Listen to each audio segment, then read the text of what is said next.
Hey, good morning, Chris. Good morning, Carol. How are you? Hi, Carol.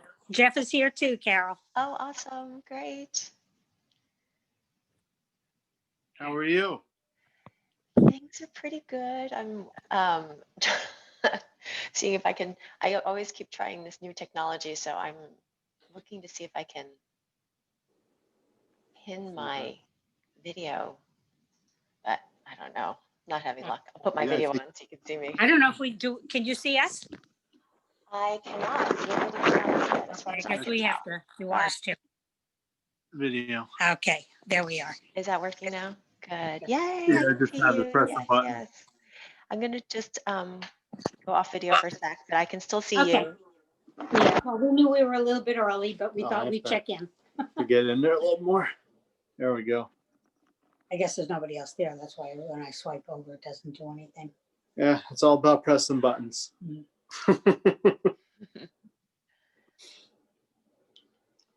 I bet if I put that up higher. Janet is on. Is that Janet Charwazwo by any chance?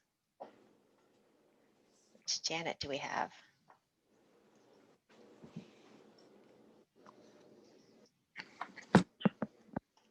I don't know if Janet can hear me.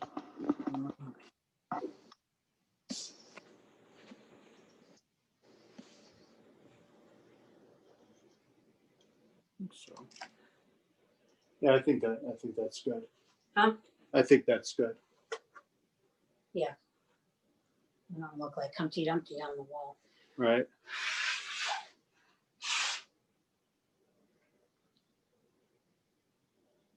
So big, exciting day. It is. It's the final book club meeting for Goodbye Orchid. Oh, yeah. We've had fun over these last 5 weeks. Oh, absolutely. Yeah. I'm anxious to get to read it. Awesome. I can't I'm wait. not ready yet. Yeah. I don't have it, but I will.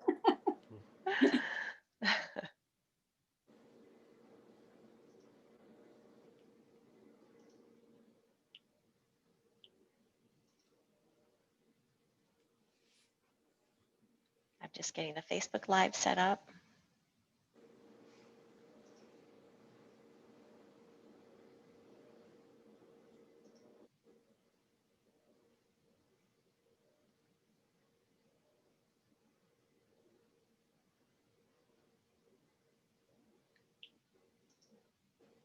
Hey, Toby, I see you've joined.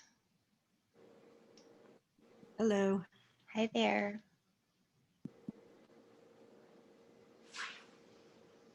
I'm going to go off video for a sec. I'll be right back. There.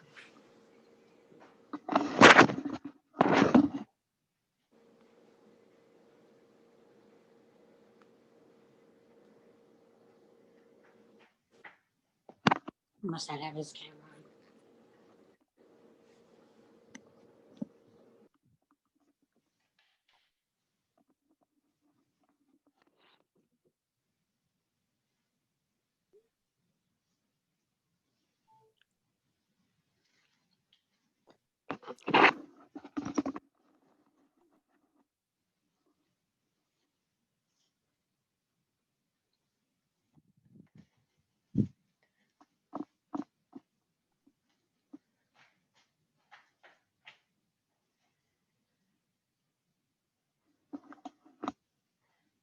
Hey, I'm back.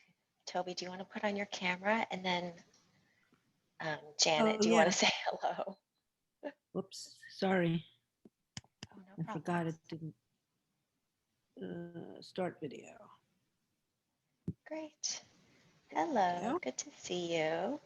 Yes, you too. You always look so nice and made up. Well, thank you. I haven't put on makeup in quite a long time. Yeah, I'm definitely not as often as I used to, but for this special occasion, for the Goodbye Orchid book club, it's totally worth it. Yay. Here comes Brian.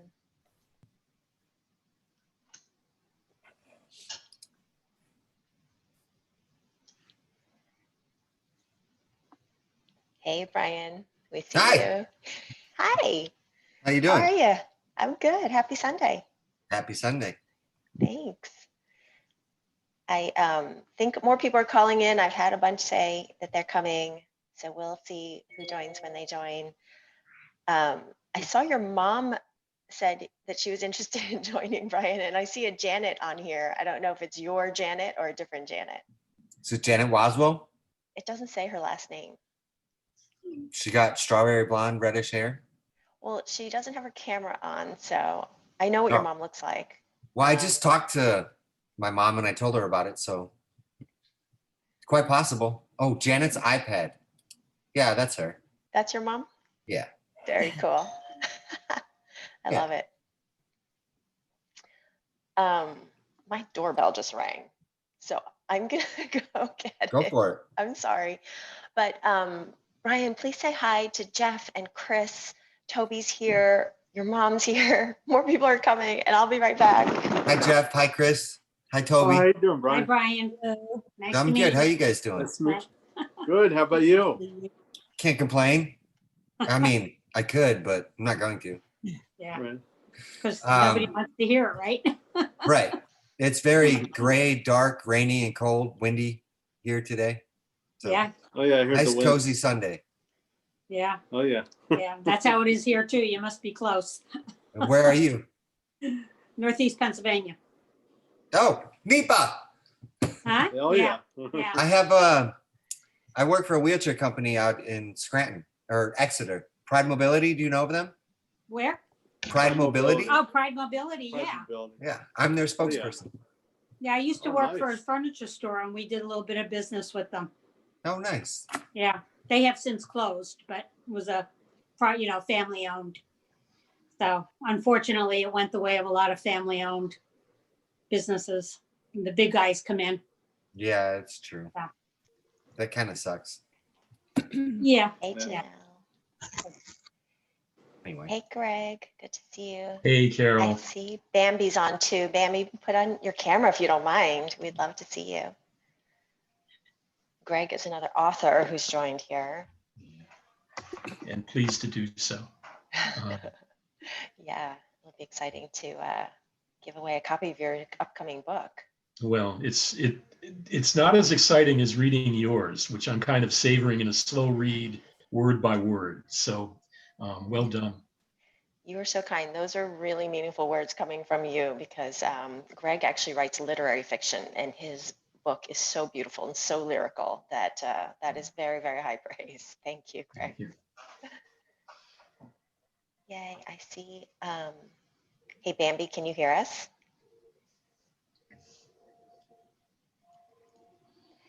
Oh, she Should put something in the yes, chat. she says Brian, yes. Great. Hannah, how are you? Hannah, if you can put on your camera. Hannah's the head of Book Award Pro, which helped me submit for all those contests that and that I won a bunch of them, which was great. And then Nancy, hey, hi Bambi. Hey, Carol. Nancy's there too. Great. Oh my goodness, wonderful. So many familiar book club faces here. Hi, Hannah. Good to see you. You're wearing your Goodbye Orchid colors. Represent. It's good to see you, Yay, I Carol. love it. Thank you. So awesome. I could not be more excited today to introduce all of you, my Goodbye Orchid Book Club peeps, to Sgt Bryan Anderson. It is an absolute thrill to have him here with us for so many reasons. I cannot even begin to do justice to everything that he, represents and does in a short introduction, and that's why we're going to have a chance to interview him and really get to know him, all of us who've been on this Goodbye Orchid journey. I'll share in a little bit, how Brian and I connected and how our paths crossed. But I want to share a little bit, just a little peek behind, some of Brian's life, which is so incredible. And just first of all, to welcome all of you here, including Brian's mom is on, which is such a special treat. And I hope that she'll speak up, feel free to speak up and chime in and put on her camera if she feels like it. Nancy, you as well, feel free.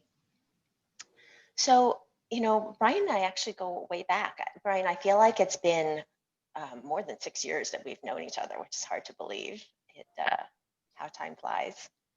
I was gonna say, like, it feels like 10 years. Well, I don't know if that's a good thing. That that might be the opposite of a compliment. Like, oh, we've known each other 5 or 6 years. It feels like 10. Oh no, not like that. That's not what I mean. Okay. No, not at all. It's Yeah. just I've known you for so long. It just feels that way. Like I'm that comfortable. It's true. I feel like we know each other really well, which is amazing. And it actually gives me a lot of things to ask you about as we jump into the interview, because I'd love to ask you about a bunch of things. I mean, there's so many aspects to your life, Brian. You are an author and a speaker and an actor. Your spokesperson, you just mentioned Pride Mobility, but we're going to talk about some of the other places where you're spokesperson for as well. Gary Sinise Foundation, USA Cares. You're an activist, you're an advocate, you are just an amazing, giving, incredible human being. And I just feel incredibly fortunate that you're in my life, that you were so generous with your time. I'll tell the story of how we actually crossed paths, and then I'll jump into some interview questions. So when I was writing Goodbye Orchid, I mean, and actually what I'll do here, I have both our books, Brian, here, physically right here. Yay! Somebody needs to take a screenshot. I have No Turning Back and Goodbye Orchid here because this is what brought us together. As I was writing Goodbye Orchid, which is inspired by combat wounded veterans and the journey that they go through, and was incredibly inspired by the strength and resilience that combat wounded veterans demonstrate to get back to good, which is a phrase, Brian, you use, which I love, getting back to good. And so as I was writing Goodbye Orchid, I realized I needed some guidance and had some questions. And I read Brian's book, which I absolutely love and would completely recommend. We're going to actually, I'm going to ask Brian some questions about it in a little bit. But I reached out to Brian and I said, hey, here's the character Phoenix Walker I'm writing. He goes through a journey, even though he's not a combat wounded veteran, he goes through a journey that is similar to a combat wounded veteran. And I have some questions. Can I ask you? And not only did Brian respond to my email, answer my questions, he said, why don't I hop on the phone with you so that we can talk and make sure that you have all of your questions answered. He was so generous with his time, with his perspective. He was so incredibly real and authentic. And just, I cannot even begin to say all the things that, he truly inspires. And so not only that, we had the chance to meet in person a few times. I'm going to get to that too when we talk about American Sniper in a little bit. But just this incredible generosity of time, and I cannot thank him enough for all of that. But let's turn to Brian with some questions. First of all, this call was to honor Brian for Veterans Day. Veterans Day was this past Wednesday. And I haven't talked to you since then, Brian. So I'm just curious, how did you spend Veterans Day and what does it mean to you? Well, I spent my Veterans Day quarantined. I know, I because you're went just to back from Texas Texas. last weekend, and it was kind of a cluster. There were no restrictions. There was like 300 people inside, all sitting at tables together. And so I did my best. I felt like I was one of 8 people wearing a mask. And I felt like a minority. But, it was fun. I had a good time. It made me feel like, life was still out there. And Veterans Day, to me, is just a day to be able to celebrate and respect the people that have served. And I'm grateful that I get to be a part of that. Also, I know Memorial Day is all about the ones that we lost, but doesn't change the fact that it makes me think about the ones that we lost. And, I was close to that, but nope, didn't get me. I texted you on your live day to say that I could not be happier that you survived that IED explosion, and I couldn't even put it in words how happy that made me. I appreciate that, and getting texts like that from my friends means a lot to me. Thank you. You're welcome. Thanks for describing, that, that really touching view of Veterans Day. So you mentioned your trip to Texas recently. You were there for the Chris Kyle annual gala, which they normally have in person. And so you were actually able to go there in person as well. And it reminded me of when we first met in New York. You were in New York for the opening of American Sniper, and you had just filmed it. I love that incredible picture of you with Bradley Cooper. And so one of the things I was wondering about, I don't think I've ever asked you, is what came first? So did you become, part of the Chris Kyle Memorial Foundation as a result of having been in American Sniper, or did American Sniper come about because you were involved with Chris Kyle? Well, I got to shut my phone off. I'm sorry. Going Yes, you're in crazy. demand. People are. But so to answer that question was American Sniper did that for me. But the interesting thing about that was, and it's a testament to Chris Kyle, because he was amazing. And I'd met him twice before he was killed. Not in combat, not while we were in the military. This was all after the fact. And it was because we had both written books. And he wrote American Sniper and I wrote, No Turning Back. And the cool thing about Chris was he realized that his book was a story. It wasn't necessarily a story or a book that's going to help other people or help veterans. And so he became selfless in that moment. After he read my book, he's just like, holy crap, this is awesome. And instead of handing out his own book to wounded veterans, he would hand out my book to wounded veterans. It was really kind of cool. And he was a great individual. He didn't seem broken in any kind of way to me. And it's just incredibly sad what had happened. But then being involved with American Sniper, and that I never had any real connection with any of them until one day I got an email from Clint Eastwood saying, hey, I want you to try out for this part. I saw you in the HBO documentary, A Live Day Memories, and we really want to be authentic and get veterans into the movie. And so I just gave it a go. And next thing I know, I get an email back from them saying, yes, we got you. We want you. Come on out here. And that happened to be like right as I moved to LA. Within 3 weeks of me moving to LA, I was working on American Sniper, which was amazing. But in doing so, it's actually kind of funny how it all worked out. When I was in New York with Carol, that day, that premiere for that movie, that's where I met, nope, never mind.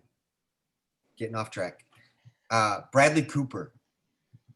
After the premiere, me and Jacob Schick, the other veteran that was in the scenes with us, we're outside of the theater.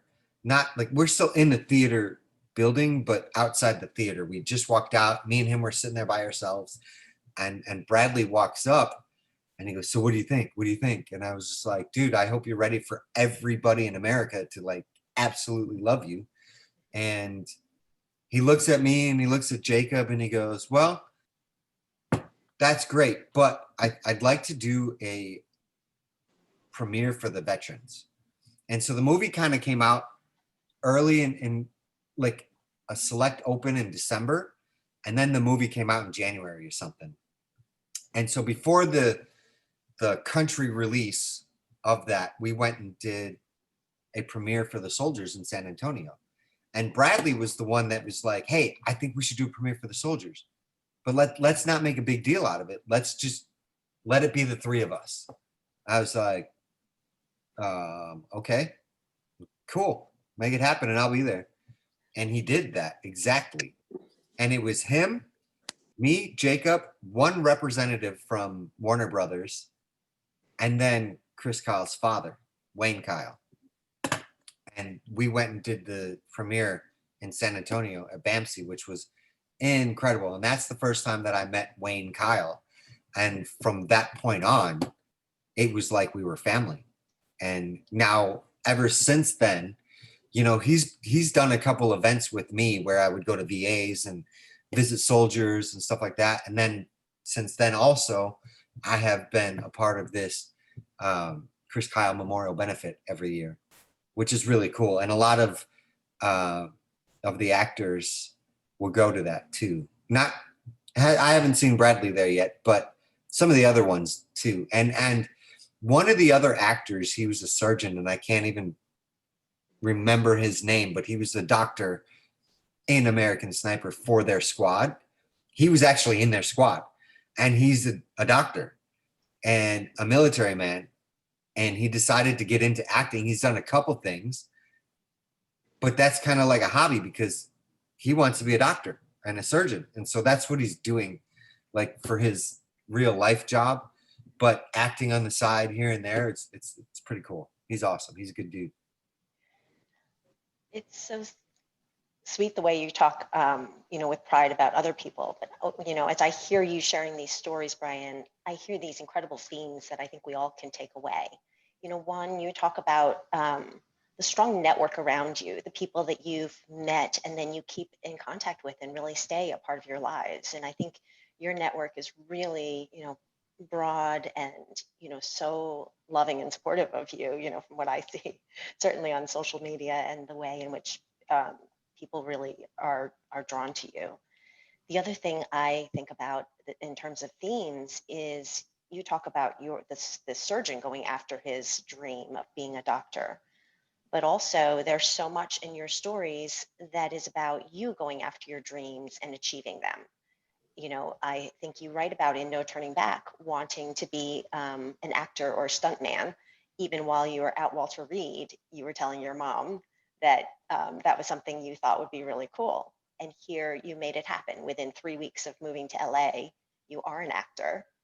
You also captured your life story, at least part of it, in your memoir, No Turning Back, and narrated your audiobook. And I actually want to ask you about those things because these are experiences I've just come through, having just published Goodbye Orchid last month.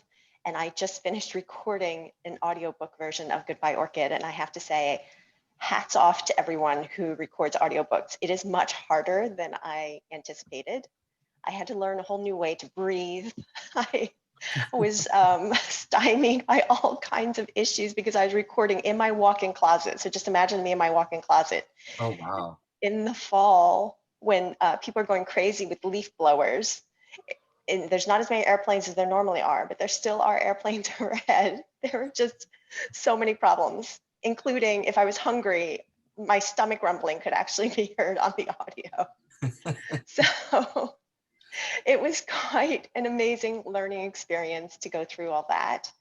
And I'd love to hear about your experience. Now, I know it's a lot of years ago now for you, or longer ago for you than it was for me, but talk about either the ghostwriting you wrote with David Mack or about your experience recording the audiobook, because I know you've shared with me a little bit of that, but I think everyone on the call would love to hear your experience with that. So for me, I had a little bit different experience as far as audio recording because I had Penguin behind me as the publisher, and they're the ones that really kind of pushed for that. And so I didn't have to do it in my closet. I'm sorry. But that's awesome. You're getting it done. That's what matters. Hey, you know me. I'm going to get it done. So I got to go into a studio, and it took me 3 or 4 days to read through the whole book. And I mean, it was 8 hours a day, pretty much. But the room that I was in was so quiet and there was foam on anything. So if anything, if like you said, the stomach rumbling or the way that you breathe will show up into that book. And then you kind of have to read it as you're living it almost. Like I was almost kind of like acting because you have to say it the way that you were experiencing it. And so that was kind of cool. Writing with David Mack was kind of incredible because he made it easy for me.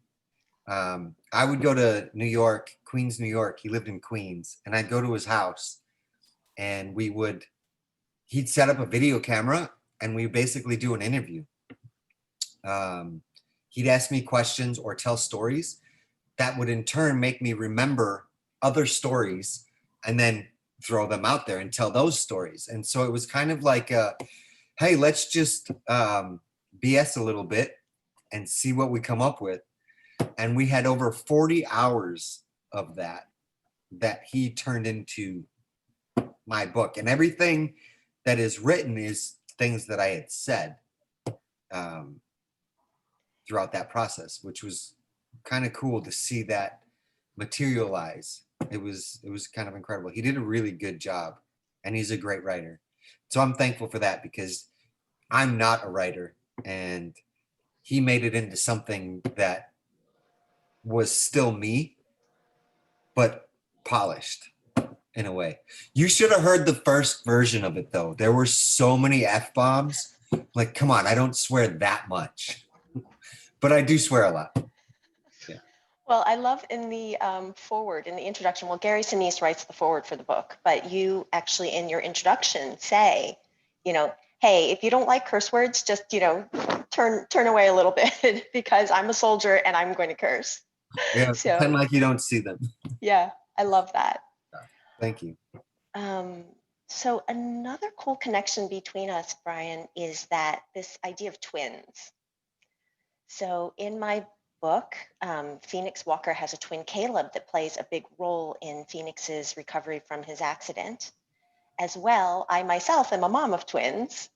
And one of the things I write about is how different Phoenix and Caleb are. So even though they were born at the same time to the same parents, grew up in the same environment, they're actually, they've taken very different paths. They've struggled over different things and are incredibly different people. And I find that to be the case with my twins as well, that they're really different. But you and Bobby are identical twins. And so I'm curious how you think about that, the similarities, the differences, and how that's changed over time. And then Janet, since you're on the line, if you want to chime in, feel free as well. But I'm really curious to see what Brian says. Well, just like your twins, we are exact opposites too. In personality wise, but morality wise, we're very much the same kind of person. Up until 18 years old, I hated him. We fought all the time. Even though I hated him, we hung out all the time. I don't know. I loved him. It was a love-hate relationship kind of thing. We fought. Whoever was more pissed off would win the fight. That's how it kind of goes. But then after 18 years old, you kind of realize this. Sorry, that's my dog drinking water. Hey, Maya. After 18, we sort of started realizing that we had something most people don't, and we gained a respect for it, and we became best friends after that, and we still do everything. Bobby was a little bit more on the adventurous side than I was growing up. He was a little bit more mischievous. He's kind of more of an asshole, sorry. And I was the nice guy that got walked all over.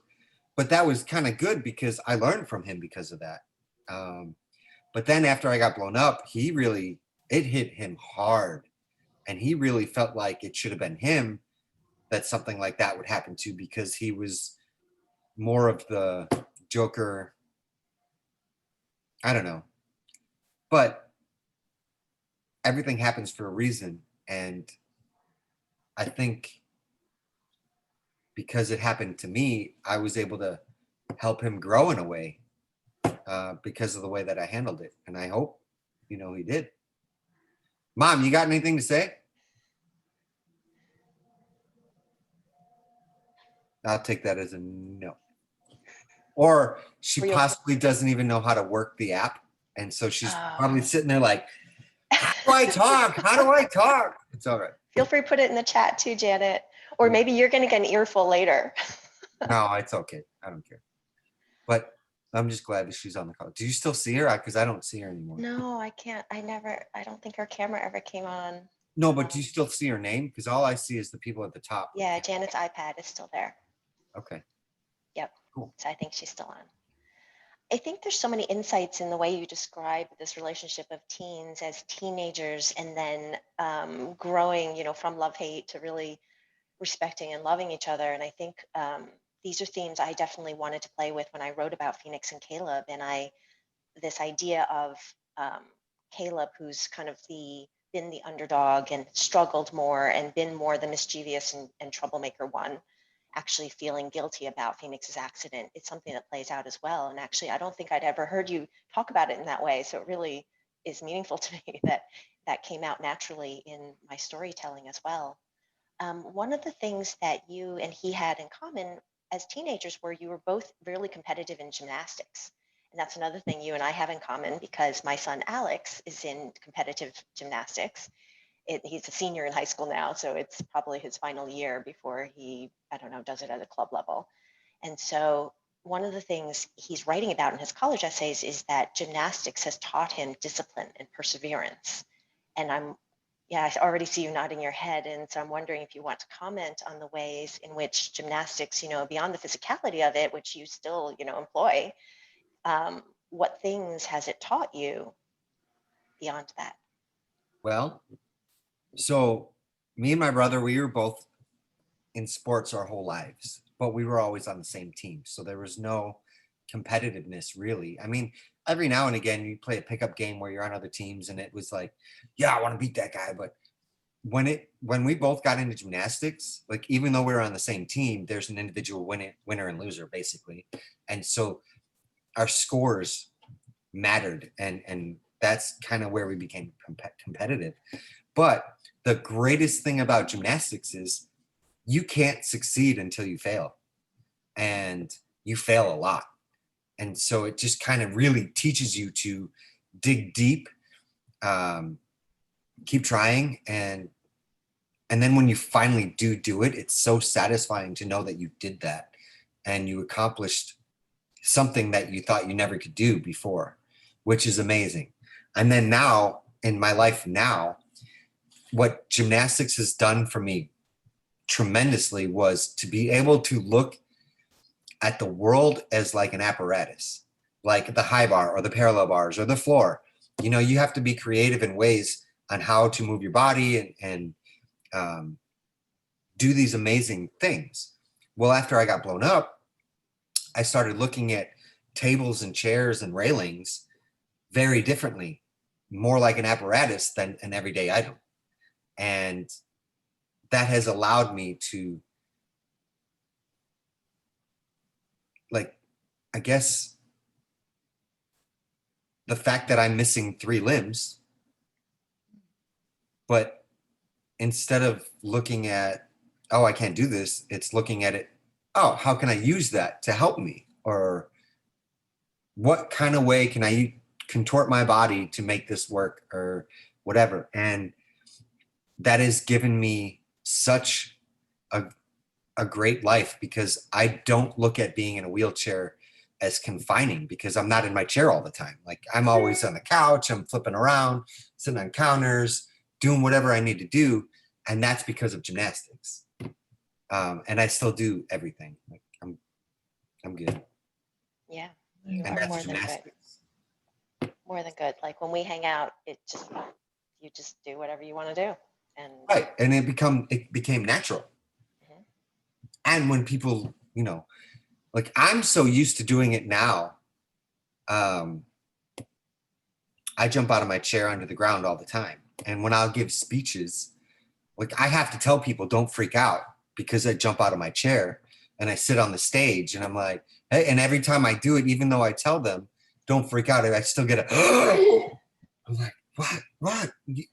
But that's the stereotype of if you're disabled, you're stuck in the chair and you can't do anything, but that's not true, not at all. So that's exactly the reason why I do that, is to get people out of their own way of thinking, because just because somebody's disabled doesn't mean that they can't do things. I love that so much, Brian. Part of my hope for Goodbye Orchid is also to deepen empathy for people who have challenges and to shine a light on, looking at disability differently. One of the roles you have of your many roles is your spokesperson for USA Cares, Gary Sinise Foundation, Pride Mobility you were talking about earlier. Yeah, go ahead. Can I ask, or Yeah. can I apologize for this, but I really have to use the restroom. Can we pause for a second? I'll be right Go back. for a break. I'm Go ahead. so sorry, guys. My bad. My I'm bad. probably going on longer than I said I was going to. Sorry, you go. Oh, no, you're fine, but I'll be right back, okay? Okay, cool. How about the people who are on? You want to go off mute and let me know other questions you have or put them in the chat box. And the other thing, we can do one administrative thing while we are waiting for Brian to come back, is that as part of this being our last Goodbye Orchid book club, we have 4 really generous authors who are giving books away to winners here on the call, or if you're listening to the Facebook Live. All we need is your email address for you to go ahead and participate. And those email addresses will be added to the author's email list. But you can put those in the chat box if you want to enter to win either Greg Field's book, which is incredible, and I'm going to let Greg talk about it in a moment, or we have Annette Anders' book, we have Scott Gould's book. We have 4 books actually to give away, and they're all just incredible. Doc Jacobs' book, if anybody joined for last week's conversation with combat wounded and combat decorated veteran Doc Jacobs, his memoir, There and Back Again, tells his story. And that is another book that's being given away. So go ahead in the chat box and put in your email addresses, either on Facebook Live or here. And Greg, maybe I'll give you, if you have a moment, do you want to talk about your book that's coming out in 2021? Yeah, the book is Through the Waters in the Wild. It takes its title from a poem by Yeats, and essentially it deals with the theme of exile. 2 main characters. One is the grandson, Connor Finnegan, who is going through a very lifeless career and very empty personal life as the result of some poor decisions that he's made, but he draws strength from his grandfather's story, which unfolds in the second half of the book. His grandfather, who left Ireland during the Civil War in the 20s, and through the strength of his own character and courage, established a life for himself, where he went on to inspire his grandson to find the personal integrity needed to author his own new course. It's a story of exile, it's a story of redemption, it's a story of passion.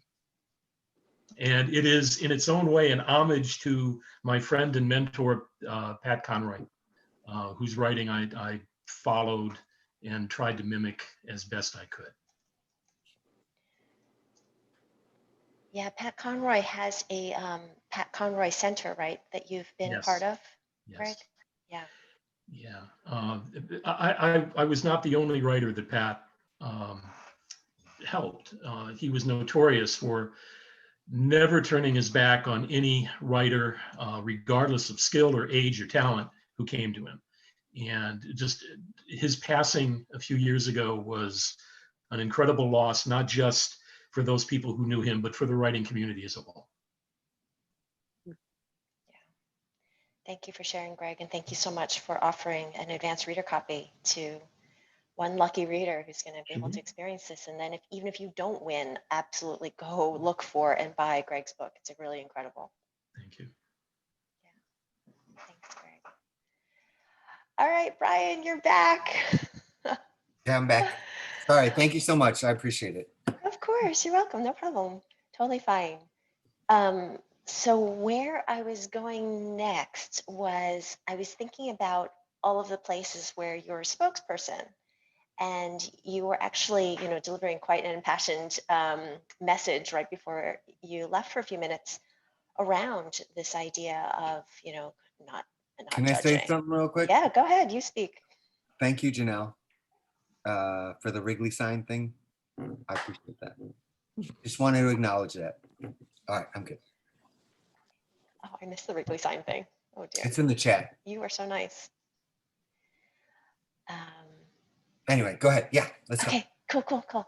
So I was just wondering because actually, so it turns out today, there's a national calendar day and every day is something like it's National Opossum Day or whatever. Today is National Philanthropy Day. And so it seems like an extra special time to talk about the places where you're a spokesperson. And USA Cares is especially close to my heart because actually a portion of the profits of Goodbye Orchid is going to USA Cares, given that the book is inspired by combat wound veterans. Yeah, I haven't gotten any royalty checks yet, but I've already donated to USA Cares because it's such a cause close to my heart. And Trace Chester, the CEO of USA Cares, has asked if I would join the board. So, although I can't right Really? now. Yeah. I didn't know that. Yeah. So right now it's a little busy, so I can't quite say yes at this moment, but I do hope that some point in the future that I will be able to say yes because I'd love to give back in a bigger way to USA Cares. That's awesome. Yeah. Thank you. Yeah. You'd be a great brain on the board. I'm already on a board of a school for kids with special needs, for kids with autism, and that You're tends to be good. my I role. was just saying it. I was trying to give you a compliment, not to make you feel like you needed to get in there. Thank you for the compliment, Brian. I appreciate it. Yeah. But so when it comes to these causes that you're a part of, what message would you like to share with the people that are here on the Zoom or listening live on Facebook? Is there a call to action? What would you like us to do, and what can we do to help? Okay, well, I'm not really good at asking people for things and for money or anything like that because I want it to be your own want. Like if you want to do things, go for it. But if not, like I'm not gonna get mad at you or whatever. You do what you want to do. USA Cares is a really good organization that really helps in the emergency need. Like you're going to foreclose on your house, you're going to lose your car, you can't put food on the table, things like that, which is why it's so close to my heart. Gary Sinise Foundation is completely different than that. Like they build homes and they have such a following because of Gary and Gary's name and who he is. And just the fact that who he is such an amazing individual. He does get a lot of following. So like I do what they ask of me, but I generally drive people towards USA Cares because that helps in that emergency.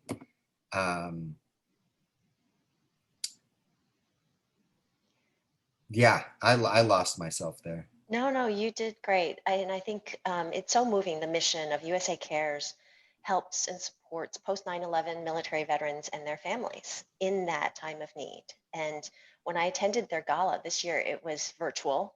They played a video of veterans and the way in which USA Cares has made a difference in their lives. It actually brought me to tears. I'm like watching a video on YouTube and I'm like, oh my gosh, it was so moving, the mission and the work that they do. It's really incredible organization. So I definitely would encourage everyone to check it out and to support if you can. Well, a lot of times, the government doesn't get it right and they won't get paychecks for a month or two and they can't pay their bills. And so, yeah, this really helps those veterans. And sometimes all you need is a step up or a hand up to get back on track. And that's what we're going for. The other insight I had when I spoke with Trace and he described what USA Cares does is that a lot of times military veterans are incredible people, the way that they're trained, the discipline, the way that they think, the way they solve problems. Yet when they come back after active duty, sometimes private industry doesn't recognize and celebrate those as strengths, as leadership strengths that can translate into the workforce. And so sometimes they're having a hard time finding a job. And that's when they get into these financial straits. And so That's true, yeah. Yeah, it's really worthwhile work. All right, so the last thing I was going to ask you about, Brian, is you were recently inducted into the Military Police Hall of Fame. You've also, of course, been Purple Heart decorated. You were also recognized for your community service work with an Emmy. You've also been named, and I might not have the wording quite right, but Eagle Lifetime Achievement Award or Rare Eagle Life Rare. Award. Eagle Rare Life Award. Yeah. Yes. And so many more. I mean, that's just really a handful of the many accolades you've gotten. And so I'm curious, what's one that's really meaningful to you and why? I'm going to have to say the Eagle Rare Life Award. Like, that was incredible. To be able to do something like that and get that was amazing. The Emmy also was pretty amazing too, because I did that just showcasing what people are doing in our community and to help. And that allowed me to go and meet a bunch of amazing individuals that are all trying to make their community better. And like my mom always taught me to leave a place better than I found it. And that's what I've always been trying to do. And then with that show, that is exactly what everybody was trying to do. And I loved that. The Eagle Rare Life Award was just kind of like icing on the cake, because it just made me feel like the things that I'm doing are noticeable and impactful. And that's huge. And then at the same time, it came with a $50,000 donation to the charity of my choice, which went to USA Cares. It was really cool. I have a few other awards, but those are the most impactful. Definitely. Makes you feel like you're doing something good or you're on the right path. Brian, there is no question in my mind you are doing something good and you are on the right path. Yeah, but when you're going through it, like I could say the same thing about you, but do you realize that right now? Like, I don't think so. No, I mean, I think half the time I text you, it's because I'm like, oh, this is not going, I could be doing so much better and this is not going quite well. And yeah. It's a journey. Life's a journey. Your Emmy, just to mention, I think if I remember correctly, the series was called At Your Service with Bryan Anderson. And Reporting for Service. Reporting for Service with Bryan Anderson. Thank you. Incredible series. I got to watch, you with school children and all kinds of things. I actually, this year, I don't know if I told you, I had nominated you for a CNN Heroes Award as well, but that was before COVID blew up, and I think CNN ended up not doing it. So I think this is the don't first until time I'm next year. hearing of this. Okay, well, hey, it's good. There's still new news between us. You brought up your mom, and actually, I do want to give a shout out because I think that to me, Mom was incredible. Mhm. I couldn't have done this without Mom. She spent 13 months with me at Walter Reed. We had adventures. We've had struggles. We had espresso machines blowing up. But she really made me feel like I had support, and I can't thank her enough. Like, she did all the stupid stuff that I didn't want to do. And they've really given me a life outside of being blown up, and it made me feel proud. And yeah, couldn't be a part of a better family, if you ask me.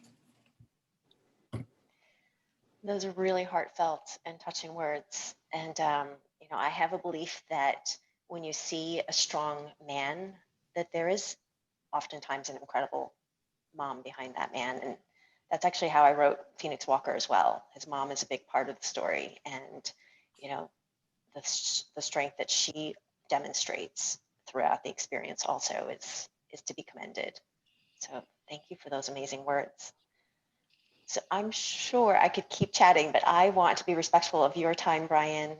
I also want to give everyone on the call a chance if you have questions. I feel like there's so many more things we could talk about, including you actually shipping out on 9/11, which is incredible, like an incredible coincidence.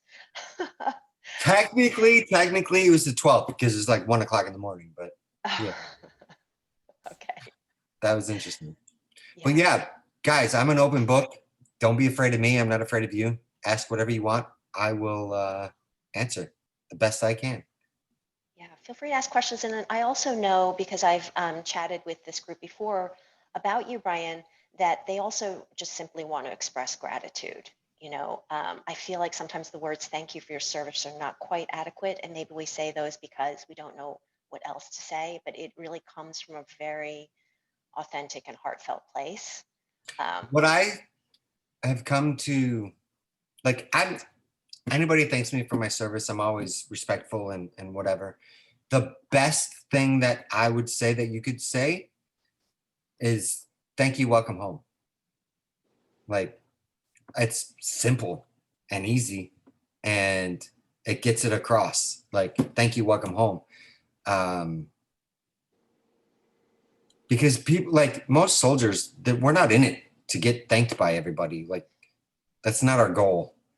Our goal is to do what we do, protect the country, and handle things that most can't, I guess. That might be a bold statement, but that's why I joined, is because I knew I can handle things and I wanted to do things and put myself in those situations. But I'm always at the same time a little weirded out. Like, I don't know what to say. I don't know what oh shit. Okay. Yeah. I think that description, Brian, is really true of you, that kind of calm under pressure. And, you know, that's probably what made you so amazing at what you did. Is that what got you into the, well, I said I was going to ask more questions, so maybe I should stop. I feel like I could just keep asking you questions. I was wondering about the military hall, police hall of fame. And That's actually a really good story. And I love that because my lieutenant, second year in Iraq, Lieutenant Truding, he was in charge of whatever, but his dad was like this famous colonel and all that. And so he kind of had a name to live up to. And I'm not even going to lie. I've never even heard of the MPO Hall of Fame. I didn't even know it was a thing. And this guy, Chris, who is about my age, was in charge of a platoon in Iraq in a combat zone, which is what, you know, most officers strive for, is to, I mean, that's what they train for, is to be in charge of a unit in a combat zone. And he did an amazing job. But then, you know, they have a little bit more knowledge about military history and things like that. I mean, they're officers, they went to college. And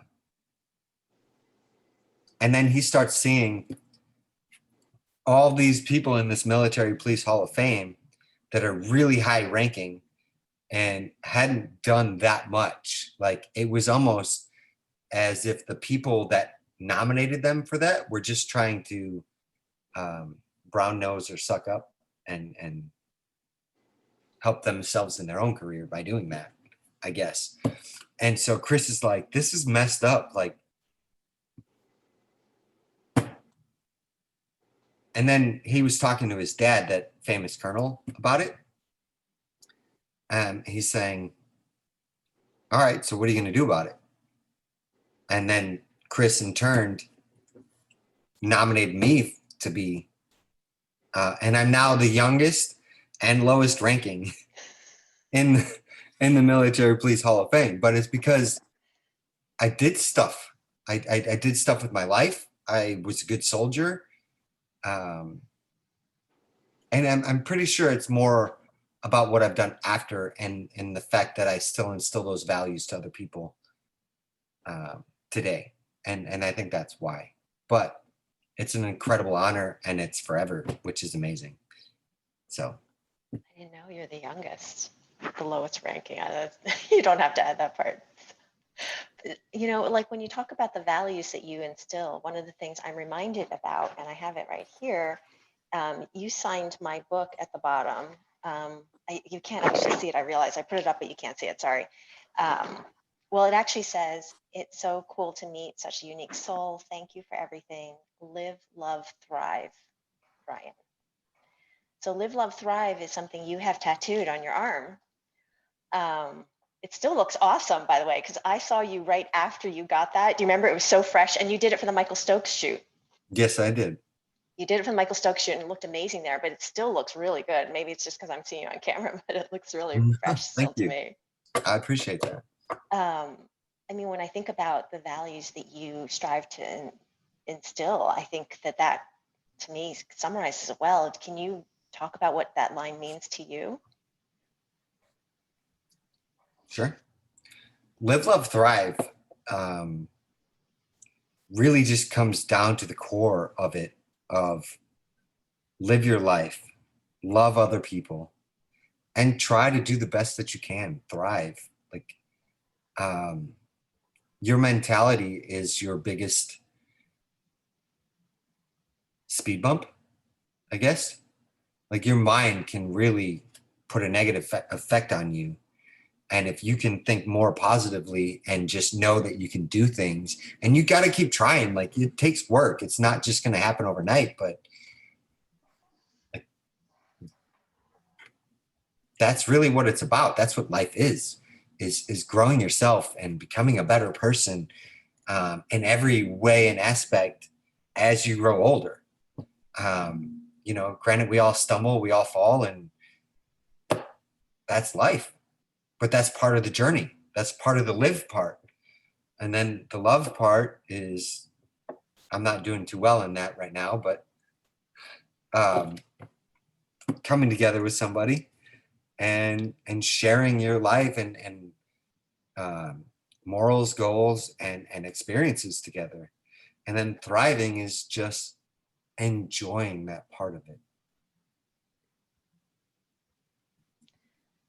There cannot be more beautiful words to end this amazing time with you on, Brian. Do the group that's on live with us on the Zoom, do you want to unmute and you can ask Come a on, question, or maybe just ask me simply, something. share your gratitude. I know Bambi's husband is a vet as well. And Bambi was so looking forward to this. Bambi, do you want to say anything? Anyone? Feel free, just go ahead and unmute. I do want to ask something of a question. Brian, you've got an incredible story and you've lived an incredible life, and you've been on screen, you've been an advocate, you've written a book. And each of those, in my mind, takes a tremendous amount of courage.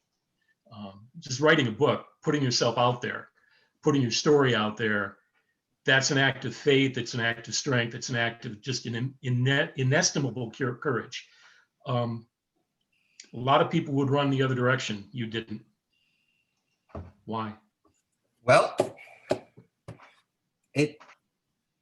it's kind of interesting because I completely understand what you're saying, and that's actually very true. When I was at Walter Reed, LA Times wanted to do an article on me, and I was skeptical. I didn't know because they were going to be putting my life out there. And I had enough courage at the time to just say, yeah, all right, let's see what happens. Let's see where it goes.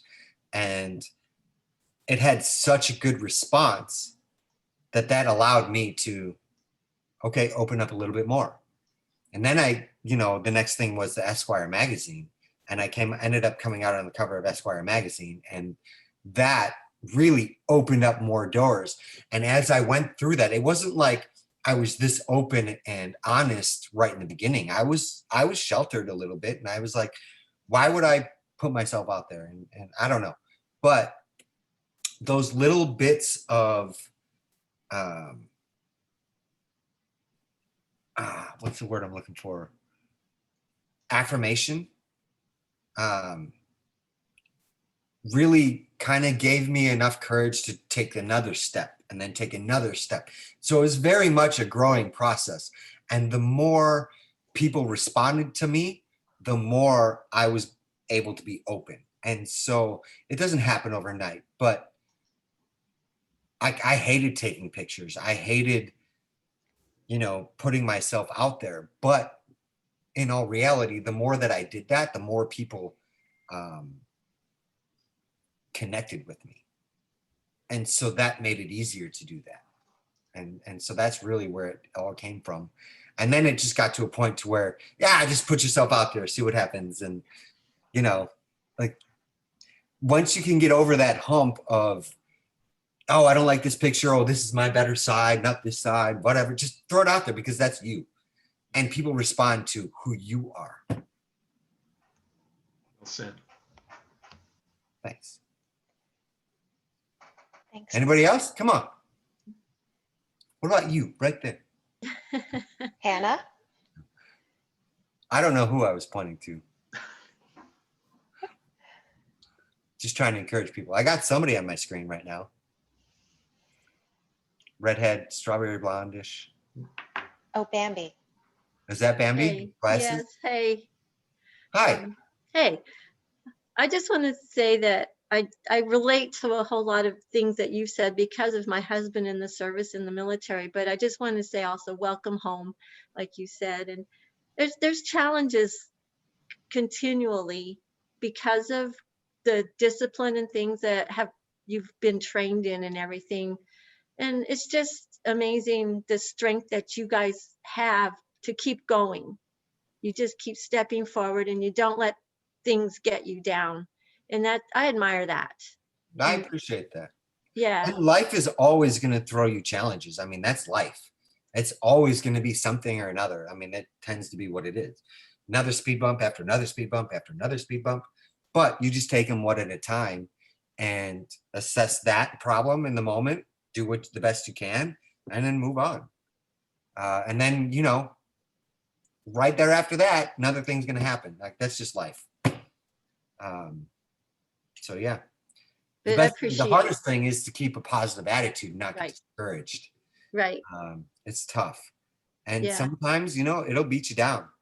And that's okay too. You're allowed to, be overcome and stressed and just like, but then after a few days or whatever, you got to get on top of that and go fix that problem. And it's like that, I'm completely plagiarizing right now, but life is a journey. It's not a destination. And you got to try to make that journey as enjoyable as possible. And I relate with your mother also because I sat in the hospital room with my husband. He was actually retired at this point, but almost a whole year too. He was recovering from technically a surgery that went wrong. And your mom had to have the strength she had to come and be there with you is amazing too. Yeah.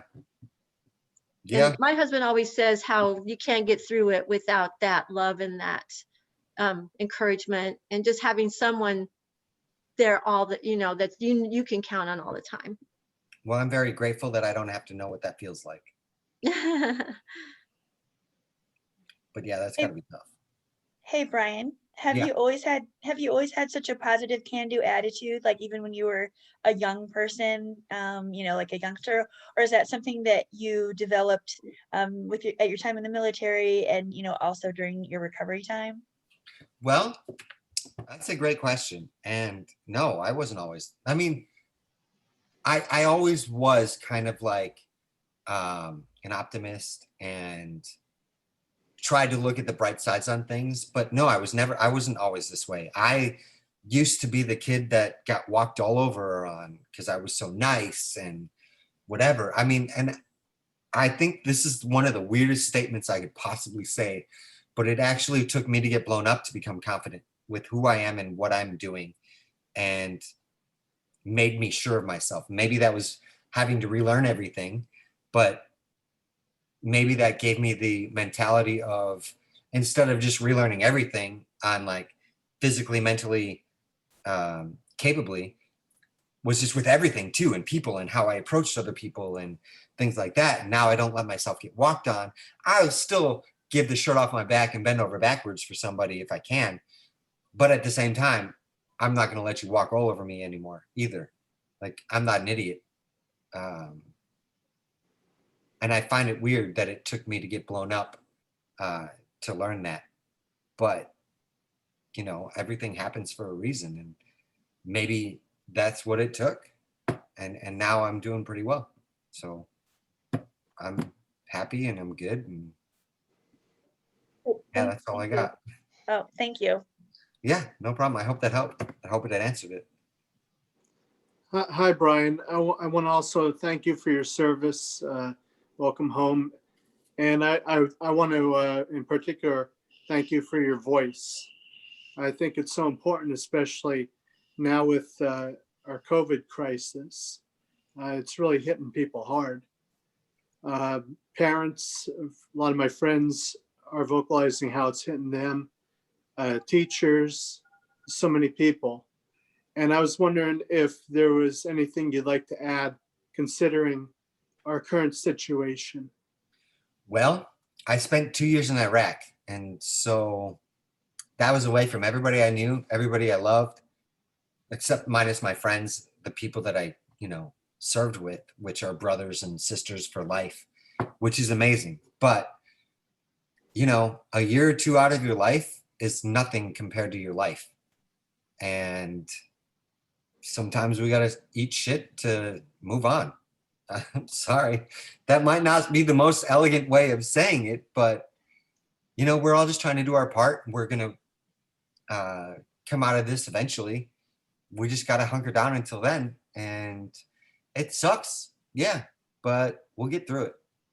I'm glad we see a glimmer of hope with this vaccine.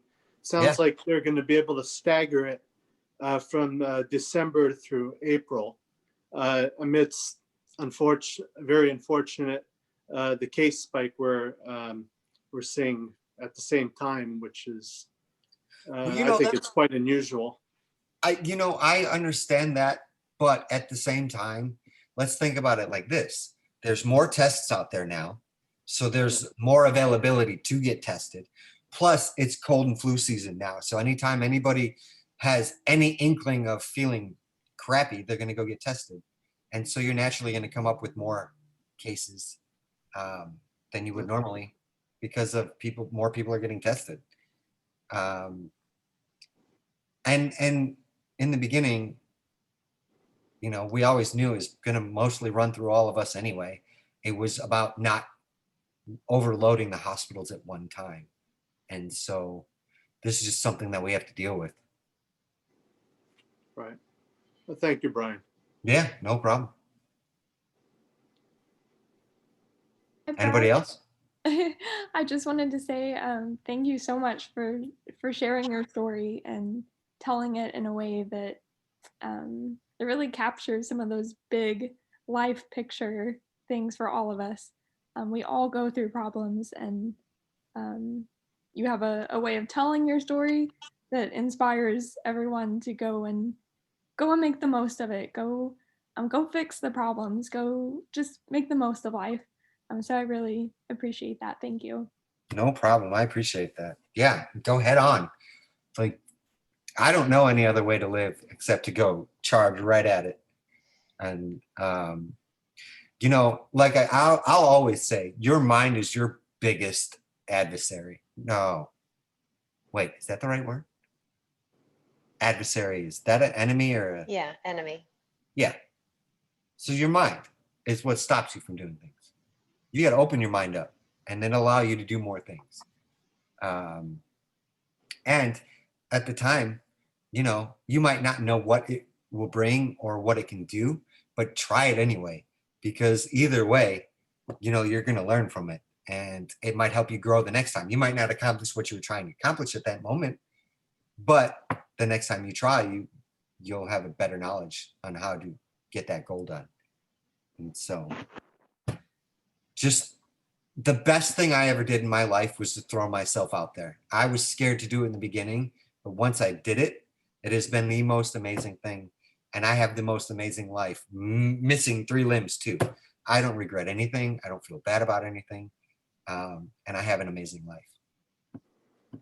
That's beautiful. And I came here for a book chat and I left with some very inspiring, heartfelt life messages. So thank you and Carol for that. This is great. Yeah, no problem. You're inspiring me right now. Just by Hannah that. is awesome, actually. She's That's that probably- network that you're talking about. Like you just, it's good.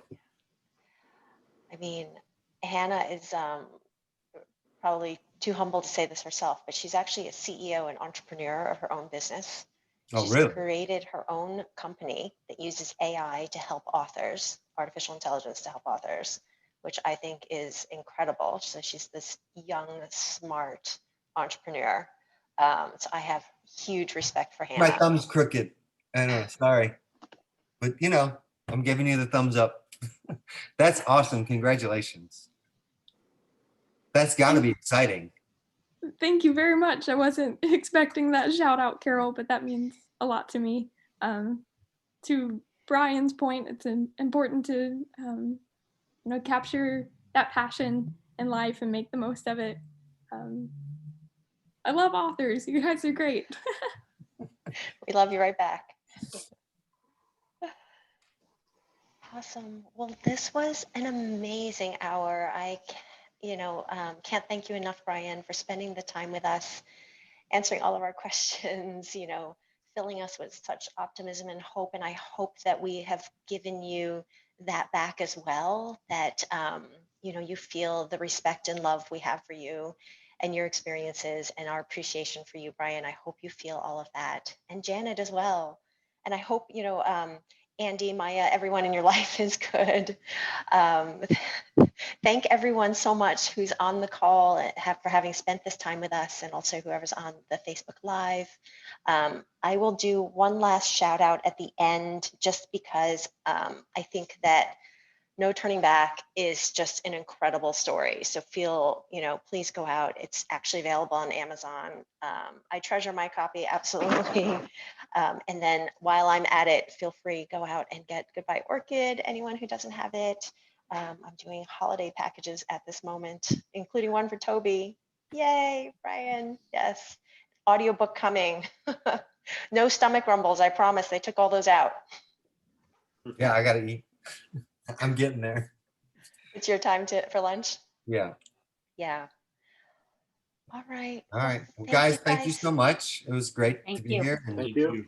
talk to you Oh, guys. actually, hang on one sec. Can we do a screenshot photo? Does everyone want to smile for a sec? Sure. Okay. All right. Got it.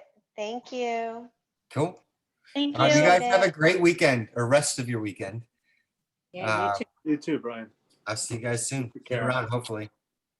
See you soon. All right. Bye, guys. Bye, Brian. Thanks.